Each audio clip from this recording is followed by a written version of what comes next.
Hi, friends. Congratulations on finding the best fantasy surfing information you can find in the entire world. Thanks for watching. My name is Mike, or better known as Lord Kookington, and I'll be your guide through this wonderful and sometimes terrible world of fantasy surfing. I'm all fueled up on Costco hot dogs and coffee, so let's get into this. Make sure you subscribe and hit that notification bell so you don't miss any of my last minute updates after the elimination round. I usually post those under the community tab. Since so many people have been commenting on these videos, I wanted to introduce a new segment, and this is called Comment of the Day. Today's comment comes to us from this guy 1211, and he says, "Well, those are bad picks." Thank you, that really hurt at the time, but I'm over it now. If you'd like your comment read aloud for hundreds of viewers, go ahead and put it in the comments now and, make it good. And if you'd like to join the numerous people taking it to me right now in fantasy surfing, feel free to join the Lord Kookington Public Fantasy Surfing League. Link is in the description.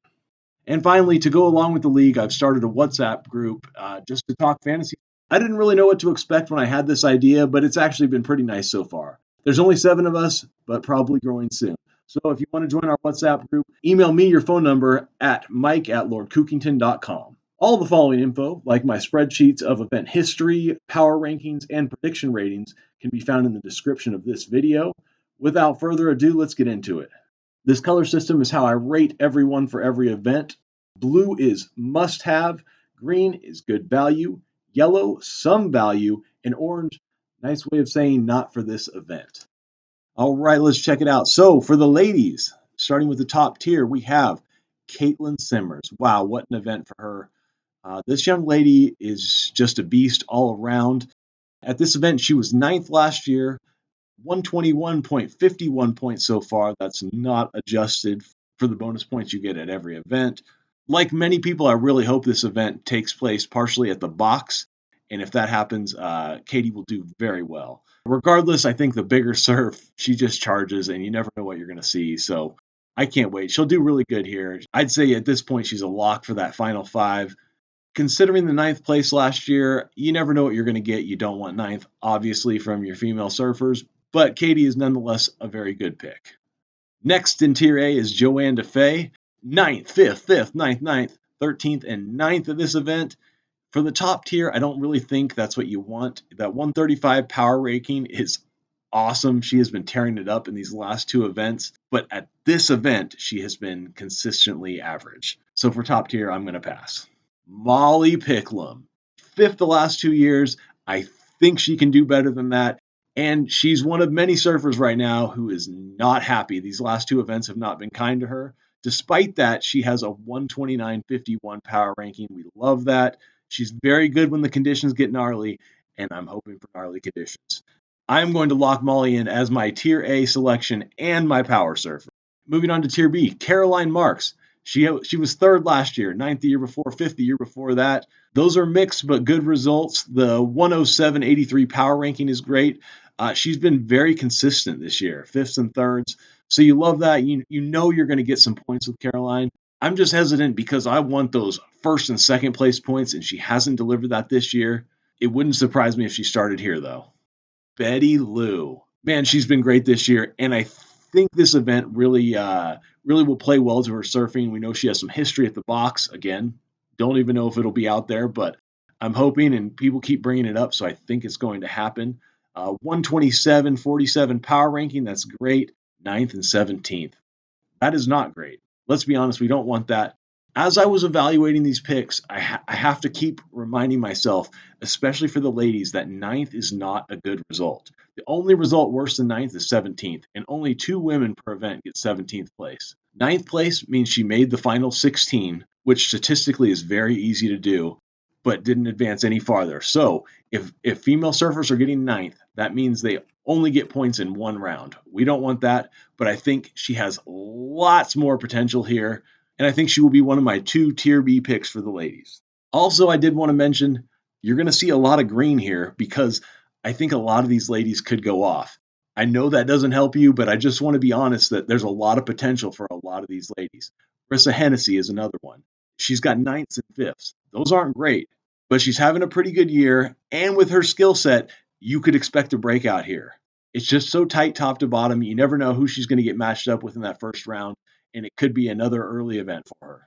Tatiana Weston Webb.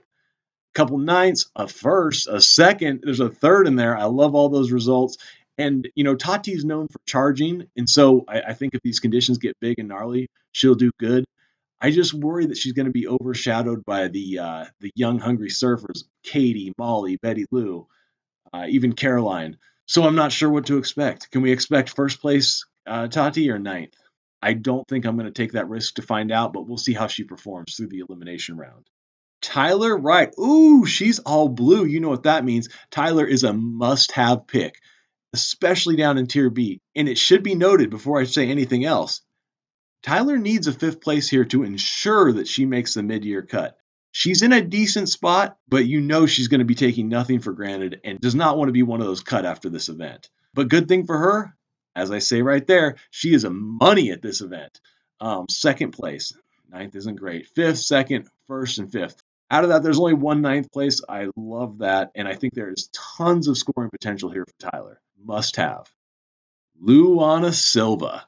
Ninth back in 2022 is all the history we have here for her. 50 power ranking is so-so.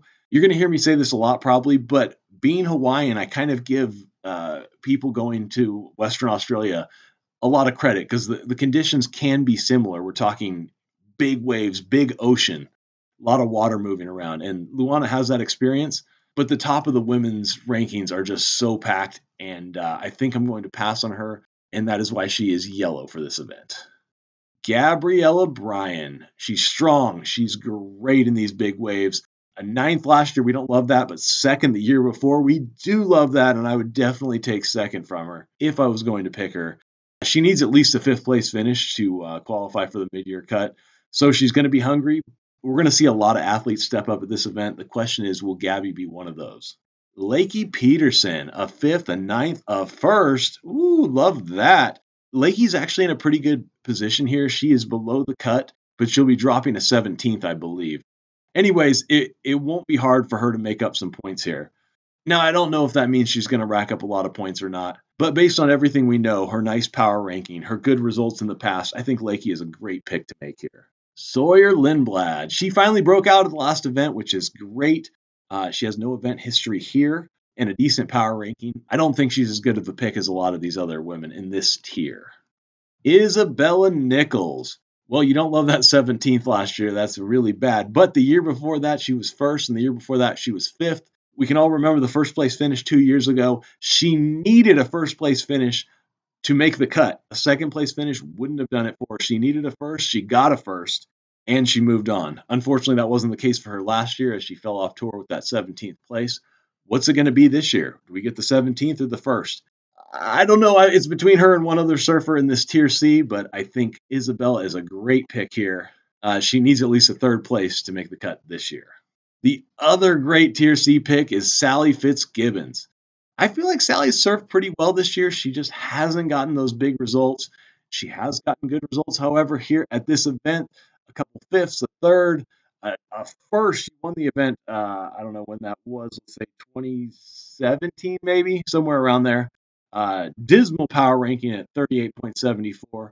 I just see lots of value here, and she needs to win this event to have any kind of a chance to make the cut. I'm picking either her or Isabella here. What do you guys think? Alyssa Spencer. No history at this wave, not a good power ranking, and being at the bottom of the ranking, she's going to get a really tough first round matchup. I just think this isn't a great event for her. India Robinson, you'll all remember because I keep reminding you, I picked her to make the top 5 this year. That's not happening. It hasn't been her year. She was 9th back in 2022. I could see her being stronger here. I've picked her all year, and she's disappointed me, so I'm staying off her here. Sophie McCulloch, 9th last year, terrible power ranking, but there is some value for this tier, being that she charges, and she's not afraid to send it on these massive waves. We'll see what we get. I just think Sally and Isabella is a better way to go. And that is it for the ladies. Moving on to the fellas. We're going to start at the very top. Griffin Colapinto, tier A. Man, he's got some great results here. A second, a fifth, a third. And his power ranking is 190. Man, this guy's gnarly. He is on fire. He has the best power ranking. He's great on this wave. He's a great pick, but I'm probably not going to take him, and you will see why in just a second. Ethan Ewing, another guy. Man, the top is just loaded for the men here. 5th last year, 3rd the year before. I love those numbers. Love his power ranking of 148. He's really good, but again, you only get 2 spots here for the men's top tier. John Florence. He is blue, as you can see, tier A. 3rd place last year, 2nd the year before Jack Robinson, 5th the year before that. He was 1st the year before, the 2 years before that. You just love to see that. Great power ranking despite not doing so well in the last 2 events. John Florence is a must-have. He handles these big waves. He will absolutely handle it if the competition's at the box or at main break. It doesn't matter. I don't think you can go past John Florence here. He is my power surfer. Jake Marshall. What is this guy doing in Tier A? He gets better and better at every event, but he is yellow here. 2/17. I can't get behind that despite the massive power ranking. Great season, but not for this event. Jack Robinson, what the heck is that? As you can see, he is both blue and green. I want to have him as must-have, but I don't think he's as must-have as John. And with Griffin and Ethan as also just phenomenal, outstanding, should be easy picks here. I'm just putting Jack just a smidge above them. I'm going to go with John as my power surfer. And Jack was first here in 2022. He was injured last year. The guy's gnarly. He will love it if the contest is at the box. It's home for Jack, and he is very good at home. Baron Mamiya. Man, this guy could be a dark horse at this event. He was 5th last year, 9th the year before. You might remember last year was pretty impressive. He was the lone male surfer who was below the cut line, who used a great result to move himself above the cut line. That tells me a couple things. Number 1, he can handle the pressure, and number 2, he's used to those big Hawaiian waves, lots of water moving, and he did just fine in Western Australia. Baron is yet another great pick to have here. I'm sorry. In Tier A so far, they've all been great picks. That will change with Kanoa Igarashi. No disrespect to him, but 17th the last 2 years, that's terrible. 9th the 2 years before that, that's not great either. He's just been consistently not very good here, and so despite his great season so far, I don't see him winning more than one heat, if that. So we're going to stay off Kanoa. Same with Cole Houshman. What is this guy doing in Tier A? Man, he was dreadful for the first 3 events. Really took out the last event. Although some of us had some questions about that scoring against Medina. Whatever, that doesn't matter. The guy went on after that just to have an outstanding event. Took down the whole thing. Moved up 18 places. Not worried about the cut anymore. He's in the top tier. Congratulations, Cole. No event history. He's heating up, but he's going to be a hard pick to make in this tier. Moving on to Tier B, Crosby Colapinto, another guy who's moved up in the rankings. Love to see that, although no event history here. I'm probably going to stay off him. Jordy Smith. I came into the season very low on Jordy, and then he did so well in the beginning of the season. I still wanted to stay off. I just didn't see him as super great value in that top tier. Now he's down to the middle tier, and I am all aboard the Jordy train, especially here at Margaret River. 110 power ranking. Love that. 9th last year, that's not great, but you see there's great results in there. 5th, 2nd, 5th, 5th. We'll take those. And as of right now, Jordy is one of my 4 mid-tier surfers. Real Waida, 33rd last year. I don't want any part of that, despite him breaking out at Bells, which great for him. That got his power ranking up. The big question is he heating up, or does now he feel safe because he has made the cut? It might be neither. Regardless, I'm not taking him for this event. Liam O'Brien, 9th last year. That's not a great result. It's better for the men than the women. That means he has won 1 heat, but still not a great result. But I am making this pick not based on last year's result, but based on the fact that Liam absolutely charges. And I feel like he has a lot of big scoring potential. Yes, I want him to go far in this competition, but with some of the maneuvers he makes, he has potential for just loading up big scores. You could see some great heat totals. And I'm fully on board the Liam train, unless he disappoints me in the elimination round. Leonardo Fioravanti, love this guy, but I don't think this is the event for him. A 9th, 3/17 before that. I just don't think there is enough upside. He will do better with the bigger waves. He'll do better if the contest is at the box, but I don't really want that. Oh, one interesting note to make, as you can see here, is he was 5th in the first event, then 17th, then 5th and 17th. Maybe he's due for another 5th. I think that would be the top, though, the best he could possibly do. And I think I'd rather have some guys who I think could go all the way. Matt McGillivray, 9th last year, but 3rd the 2 years before that. He had a great event at Bell's. Is he heating up? I think so. I think he is a great pick here, and I'll be watching him through the first rounds and potentially slot him in there. He's not in my lineup as of yet, but he is on the bubble. Connor O'Leary. What did Connor do to me to make this picture happen?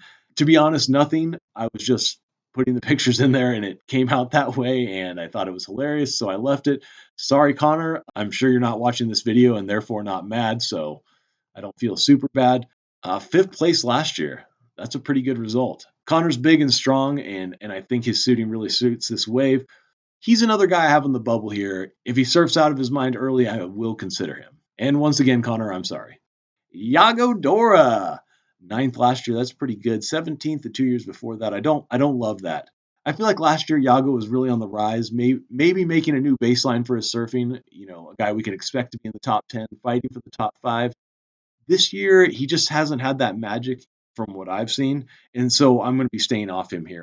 Ryan Callanan, another guy I have on the bubble. He was probably my 5th choice at this point. 9th last year, 17th, don't love that, but a couple of 5ths. He's solid at this wave, and as it says here, good value will monitor. Italo Fajera. I love this guy, and I've picked him several times this year, and he hasn't quite delivered. I can't believe how low he is in the rankings. I thought this would be a good bounce back year for him, but it hasn't happened yet. So I'm staying on the Italo train for now. I'd love to see him take it back a few years, get that 3rd place finish. Despite his ranking lack of success, his power ranking isn't terrible, and I see great value. Hopefully he can rack up a lot of points. Imai Kalani, he was 17th back in 2022, wasn't at the event last year. To be honest, I can't really get a good feeling either way on this one, so I'm going to stay off. He's Hawaiian. I think he can handle himself out there, and he's capable of some really big maneuvers. I just think it's kind of unlikely. Gabriel Medina, look at him all blue. 1st last year, and as you can see by these other results, Gabe isn't great at this wave. He hasn't been great in Australia, but he pulled it off last year when he really needed a result, and this year, once again, he really needs a result. This guy is going to be fuming mad after what happened to him, and I think for good reason at the last event. Anyways, I think for Gabe in the middle tier, you always have to pick him, and I'm going to this time. Ramsey Bakayam, no event history here, not a great power ranking. He could surprise some people, but to me, there's not enough potential there. Ian Gentile, 17th last year. He's got that Hawaiian experience, so you never know. I'm sure he can handle himself out there, but will that mean a good result and good points for you? I don't know. He's just got to make it to the second half of the year, where last year he was much stronger. There's definitely some value there, but not for me. Cade Madsen. Turned it on a little bit at the last event, which is great. He is right at that cut line, so he needs a good result, and he should be confident after his best finish at the last event. I just think lack of experience at this wave especially is not going to equal a good result for Cade. Seth Moniz. This is another guy on the bubble, and you would expect with his style of surfing to be really successful here, but he has not been of late. A 17th and a dismal 33rd the year before, a couple 5ths before that, so you know he can surf here. I think it will benefit him if it is at the box. He needs to secure a 9th to move on to the second half of the season. I'm going to stay off Seth here. Sammy Pupo, 17th last year. We don't love that. 9th the year before that. Not necessarily great either. But there's not a whole lot of good choices in this bottom tier. And I think Sammy has a ton of potential to go far in this tournament. His brother, Miguel Pupo. We could be Pupo-less if neither one of these guys make the cut. Not a great power ranking. Miguel is another one of those guys who I feel like just hasn't had the spark this season. He's coming off an injury, and I don't expect a big result for him. But in this tier, he could be a good pick. Jacob Wilcox. Man, I keep expecting this guy to break out at some point, and he is not yet. Early in the season, I kept saying, maybe he'll break out at home. When we get to Margaret River, that's his time to break out. But I'm looking at these results in the past, and they've been dreadful. 33rd, 17th, 33rd. You know what you have to do to get a 33rd? You have to get 3rd out of 3, then go meet with other people who got 3rd out of 3, and get 3rd out of 3 again. You'd think at his home break the guy could do better. He's a talented surfer. I can't believe these results when I look at him. I don't know what you guys think. I think I'm going to pick him because maybe being on tour and then coming home is going to help him. I, I don't know. Can someone shed some light on why I should be picking Wilcox? Because I think I'm going to, but it, it doesn't make any sense. Why hasn't this guy been better at this wave? Federico Moraes, I got him in orange. Sorry, Freddie. 17th last year, 9th the year before that. It hasn't been a great year for him. I just feel like he lacks the firepower. Kyle Abelli. Been picking this guy all year. He's been letting me down all year. And the last 3 years, not great results at this event. In any other tier, I wouldn't pick him, but I'm considering it for Tier C. He needs to make a big run. If he wants to stay on tour, he's got to do it now. He's got to win some heats. He's someone I'll be monitoring. He's not in my lineup as of yet, but he could jump up there. Callum Robson. Whoa, blue? What? Yeah, there's no getting around it. Callum has been bad this year. I feel like he's caught a few bad breaks. 9th the last 2 years here. I think he can improve on that, and he needs to if he wants to stay on tour. It's now or never. Look for upsets when the conditions get gnarly. I think in this tier, you just have to pick Callum. Eli Hanneman. Oh, man, that poor power ranking of 18.5. He's never been at this event before. He hasn't done well all year, but he'll be looking to make a strong finish, try and carry some momentum into the Challenger Series. I'm staying off Eli for now. David Silva, pretty simple. All 17ths. I don't want that. Hasn't scored much this year, and he doesn't really like big waves. Kelly Slater. I would actually think he's done better. Those 17s don't look great, but he's got some good results in here. There's a third a few years ago. He hasn't scored all year, but if this contest is at the box, I would not want to be matched up with him in a heat. I mean, if I was a surfer in this competition, I would not want to be matched up with Kelly at the box. We'll see what happens. We get some big, beautiful conditions. He could move along, but I've been burnt before, and I don't think I'm ready to love again with Kelly. All right, let's look at these picks. One time, we got Molly as my female power surfer. She's gnarly. She's going to tear it up. Tyler Wright, Betty Lou in that middle tier, and Isabella Nichols in the third tier. Again, that could be Sally Fitzgibbons. We'll see. Right now, it's Isabella. Moving on to the men, we've got John as my power surfer. He's awesome here. Got a couple event wins. Consistently good. Jack Robinson, he's at home. He won the last time he was here. I look for him to have a great performance again, although that top tier is stacked. Griffin's great. Ethan's great. Barron's great. You really can't go wrong. Or maybe you can. Some of these guys are going to get eliminated early. We'll see. In the middle tier, a couple of Brazilians. Got Italo and Gabby. They're going to do well, I hope. Charging Liam, yes. Jordy moving down to the second tier. Yes, need him. Callum Robson in that third tier, must have. And right now, my second pick in that final tier, although he's been terrible here, is Jacob Wilcox. Get him on there. Let's see how he does.